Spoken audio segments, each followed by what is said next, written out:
It's been 20 years. It's like it was yesterday. I would just say you just didn't see it coming. None of these people were thinking about September 11th as they ate, drank, and laughed at the Oasis restaurant in Fort Myers until I sat down with a few of them and asked about 9/11. I realized that right off the bat. I met William Moore in a back corner booth. Yes, it is pancakes, real thin though. On September 11th, 2001, he was at a conference in Philadelphia, passed by a TV screen, and saw the first plane crash into the first tower. My boss had been scheduled to go to the World Trade Center the day of, but something happened, it got delayed, he didn't go then, so he didn't get killed. Shocked, we were all shocked. Some of us were emotional. Just the world went upside down. 2 days later, he was on the first Delta flight from Philly to Atlanta. We were all looking at each other, who's the terrorist on the plane? 3 booths down over a cup of coffee, Lisa Marie told me her 9/11 story. She was working at a company called Siesta Bay in their regional office off Summerlin. She heard the news on the radio and rushed to pull her 4 children out of school. And I remember particularly going over the Cape Coral Bridge and then coming up to the Midpoint Bridge. And there were 4 teenage boys with huge flags, and they were just waving their flags. I think especially for that day, you didn't know whether, we were going to be hit again. And I think everyone knew, that we were under some kind of attack. So everyone wanted to come together and stand up for their country. And as Lisa Marie raced to her children at school, the woman in the booth just behind her It was frightening. was already at school. Linda Bateman worked as a teacher's assistant at Tice Elementary. We turned the TVs on in the classroom because you have to know what's going on in the classroom. At the time, you don't know if it's just there that they're doing something or if it's going to be somewhere else. And Carlos, do you prefer to be called Carlos? Yes, that's my name. What's in a name? I didn't know if some people go by their middle name or a nickname or whatever. Carlos Lobos knows your name is your reputation. I don't know how my name got around, but I seriously think that there's some big mistake going on over here. Someone else's mistake, a typo that nearly ruined his life. You start off by telling me what your name is. Yeah, Carlos Lobos. Carlos Lobos, not Carlos Lobo. No. No, that's a big difference. Just over 2 years ago, Lobos sat in his Cape Coral home with his family when a U.S. Marshals task force showed up at his front door.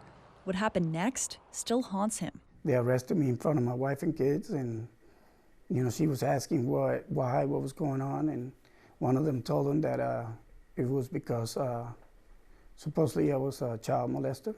The man Lee County deputies were really looking for was Carlos Lobo, no S.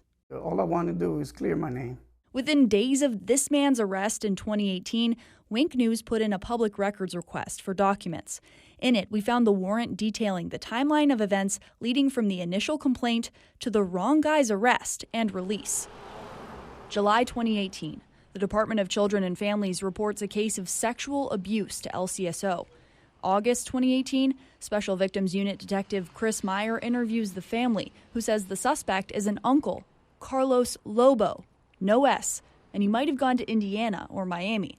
Detective Meyer then calls the suspect and asks to interview him. He hangs up the phone. December 2018, a judge signs off on this warrant, and a week later, Carlos Lobos is in handcuffs. This is Detective Meyer with the Lee County Sheriff's Office Special Victims Unit. Today's date is December 10th. And the detective's interview with Lobos is riddled with confusion. Did she say my name? Yeah. Like my name? Because I don't know the person.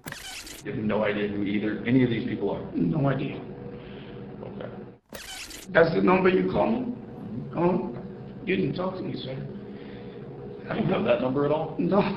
By then, Lobo says he thought the detective could tell the details just didn't match up. You think there's another Carlos Lobos? That's a common name, right? No, it's not very common. Carlos is. but not my last name. We're going off the information that's provided to us. That's all I can tell you. I thought that they were just going to let me go home, but that wasn't the case. He says he was stripped and thrown in a jail cell for hours, while documents show the detective brought Lobos' photo to the family. After they told the detective he had the wrong guy, he ordered Lobos' immediate release. Did they explain at all why they were releasing you? No, well, they say that the officer called and said that, he made a mistake and to let me go. And Did you ever receive an apology? never. Days later, a judge signed off on a new warrant. In January 2019, Carlos Lobo, again, no S, goes behind bars for lewd and lascivious molestation. But the damage was done. His friends wouldn't talk to him anymore. His family didn't know what to think, and it was a mistaken identity. Terry Kramer now represents Lobos. He says Lobos' reputation as a family man and as a hard-working business owner is still at stake. Carlos doesn't have any hard feelings. He's an ordinary guy. He just wants to clear his name. He wants to move on with his life. Move on and leave his legacy with his name and no one else's. Where do you think the mistake started? I couldn't tell you. That would be for the detective to answer. We are the largest law enforcement agency in America that is aviation and marine based. We fly counter-smuggling missions that include people and narcotics. Search, rescue, and emergency evacuation for stranded personnel. We keep America safe. We stop any sort of illegal goods and services from coming in, counterfeit. We make sure that things go through customs. We also make sure that no one is smuggled in or smuggled out, anything like that. So we keep America safe. Customs and Border Protection is post or after 9/11, bringing Air and Marine, bringing the Border Patrol, field operations, all under one command with a focus of keeping America safe, whether that's at the land, the sea, or an airport such as Fort Myers or Miami. Everybody good? Oh, yeah. With Air and Marine, you join to be a Marine interdiction agent, or you join to be an Air interdiction agent. South Florida and East Coast of Florida and Southwest Florida has had an increase of migrants and as well as drugs here lately. So, everybody's busy and we're sticking to the mission. We go out and look for any indicators that are not consistent with normal boat traffic, any violations that would be crossing the 12 nautical mile limit for the Coast Patrol, and then any irregularities that are just out of the norm. We'll provide on-scene overwatch. They will give us coordinates of where it's going, and at that point in time, we try to get the vessel that's closest and has the best chance of apprehending that boat to do that. And once that happens, whether it's on shift or off shift, we respond and we get out there and they tell us where it is and we go apprehend it. All right. You mind if we come up and talk to you for a second? We look for a lot of different things, but a lot of times, we're familiar and we have a lot of information that is forwarded from all over the country about different smuggling means and, and how people are doing things. And we look for anything that's out of the normal. It happens all around the country, and then that's why we're everywhere. We can't leave an area like this, unattended, because they will exploit any weakness or any hole in the fence. We all get the same basic foundation of training. And then after that, we split off and we go and we get our individual training that highlights everything that we need to do in your specific job. We are on a 41-foot coastal interceptor vessel. We call it the CIV. It's our latest and greatest toy. It's a magnificent boat. It expands our reach dramatically. You guys have any luck out there today? A little bit. We're people. We live here. We're part of the community, and we want to let them know this job is important for us because we live here. Our kids will go to school here, right next to your kids, and we want this place to be as safe as possible. It's a great job. For me, after I left the military, I can continue to help protect America in regards to external threats that are posed to this country. Any given day, we can help out another component of Customs and Border Protection. It's just a phone call or a radio call away. That's the reason why we're one of the best out there, because we train a lot and we require a lot of all of our agents.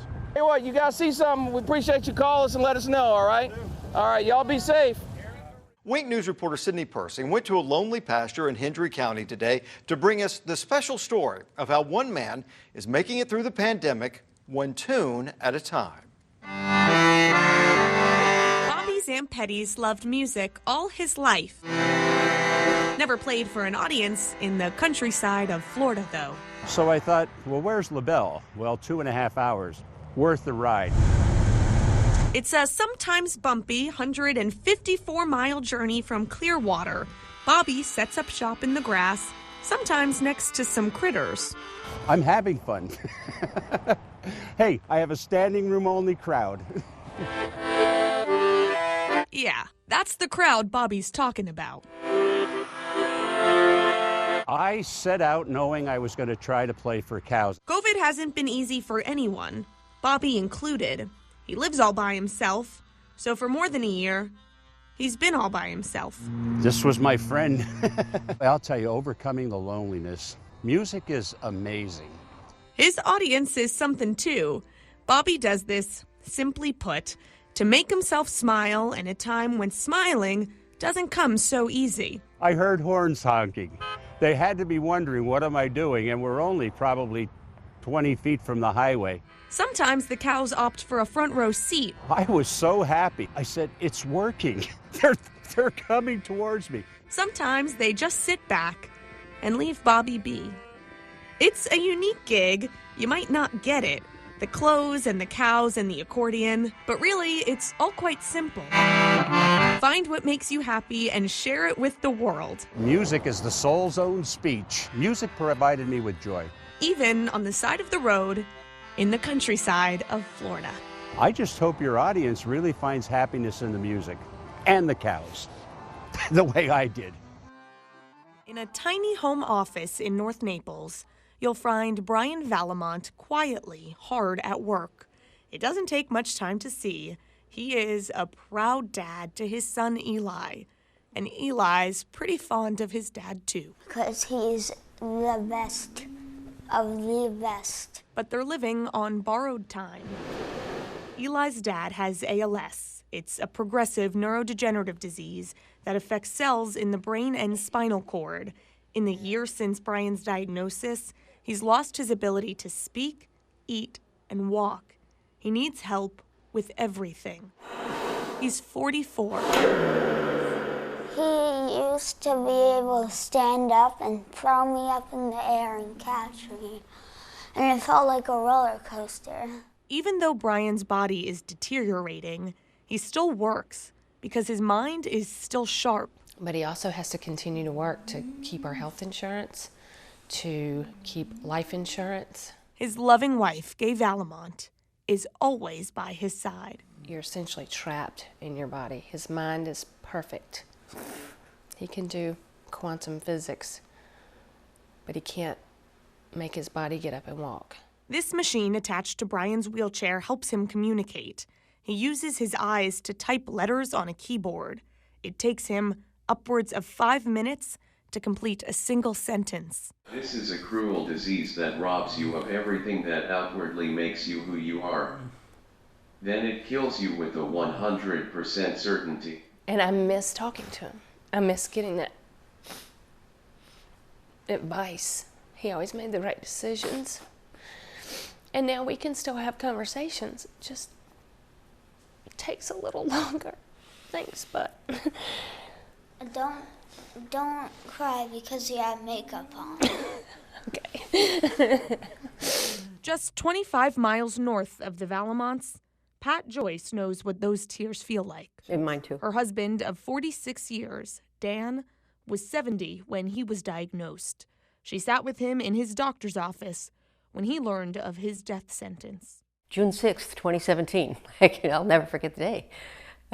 He was shocked. I've never so rarely seen him cry. And he just had to walk out of the office. And we were shocked and fearful, tears. We were like, how are we going to tell our kids? ALS works its way through the body fast. It was only 2.5 years between telling the kids and saying goodbye to the kids. We did a spelling, kind of a Wheel of Fortune thing to spell out words. And he his last words he spelled out were, "I'm so sorry and I love you." And he went peacefully, surrounded by all of us, and he was free of that monster finally. ALS is incurable, but there are very promising drugs in the pipeline that could slow its progression, give families more time together, hopefully enough time for a cure. But until those drugs complete FDA trials, patients can't get access. So the devastation and the depression of living every day, knowing there might be drugs or treatments out there that you can't access, it's indescribable. You just don't understand. And if you live with an ALS patient just one day, you would understand completely. The Valamonts understand how precious that time is, because time isn't just running out for Brian. I have a disease too, and he does too. So it's hard. Eli was diagnosed with a brain tumor earlier this year. It's inoperable, it's incurable, it's terminal, just like Dad's ALS. Are you religious? I think I was before. I'm struggling a little bit with, I just find it hard to believe that a righteous God would do this.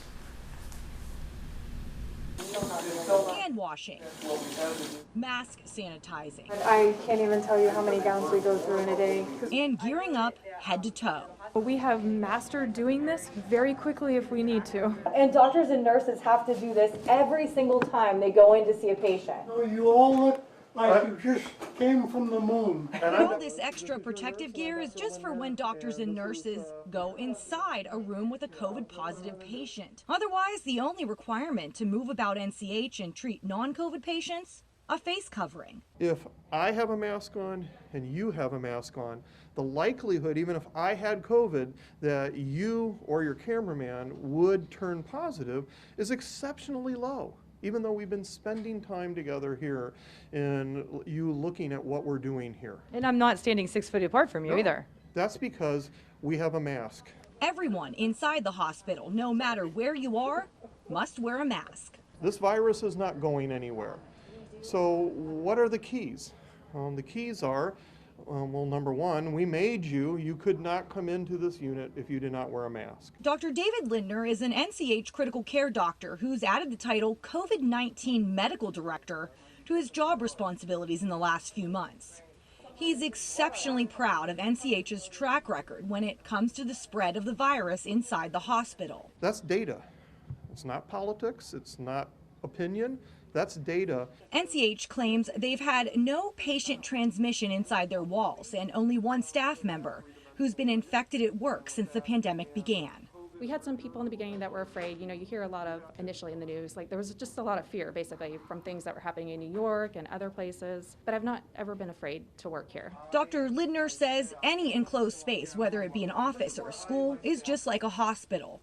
And their ability to contain the spread gives him optimism that we can contain it everywhere.